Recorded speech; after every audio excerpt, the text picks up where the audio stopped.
Rides the bus home or to the daycare, and he did pretty good. And new tonight on the WHAS 1119, Jefferson County Public School early childhood students are back in the classroom for the first time ever this school year, and it's a month late. The district delayed the start of the program from August 23rd to September 25th after the transportation disaster impacted the start of school. Well, WHAS 1119's Taylor Woods is joining me right now. And Taylor, you talked to what I'd say is a very patient parent tonight. What did they tell you about finally the return to school today for these young students? Well, Doug, that JCPS Early Childhood parent told me that the first day back and the bus ride to daycare went well. He's just happy his son is back in school and no longer missing out on social interactions between other students. After a delay of 1 month, JCPS preschool students are finally back in school, but on the first day, bus rides were only available to special education students between 10:30 a.m. to 1:30 p.m. to meet the district's transportation needs. First day of school was okay. I got him to school, and he did just fine.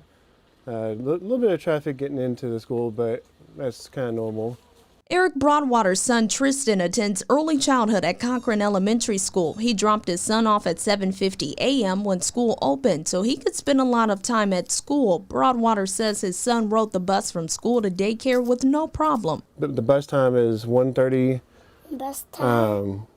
And I'm going to guess probably around 2:30 is when he got to the daycare. In a statement, JCPS says, quote, "Our early childhood teachers and staff couldn't have been happier to see children back in their classrooms today. The bus transportation went smoothly. This morning, all bus children arrived at our centers on time or shortly after, and this afternoon, all children were home within an hour of leaving school." To have him back in school is a great thing because now he has the chance to actually get in there, get his therapies, get his speech therapy, occupational therapy. Broadwater is happy his son is back socially interacting with other students. On September 15, Dr. Marty Polio announced that the JCPS school board was working on a stipend for families who can carpool their students to and from school. The board will vote on that payment at Tuesday night's meeting. It definitely helps. It would definitely help, getting him to school and kind of make up for the time lost at work. However, Broadwater fears Tristan's drop-off time will be delayed on October 9th when more students start riding the bus. I think it's possible that there could be some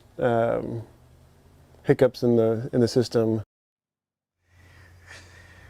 Well, Taylor, the payment plan is so interesting. Some school systems like Philadelphia, we've reported already, are paying parents $300 a month right now to drive their kids to school. What have you learned about the JCPS vote that's coming tomorrow? Well, here's the thing. We do want to make this really clear. This is for preschool early childhood only. Not all JCPS students will get an option to ride the bus. Now, JCPS will vote tomorrow night to pay $5 a day and up to $25 a week to parents who will drive their youngsters to school. Doug?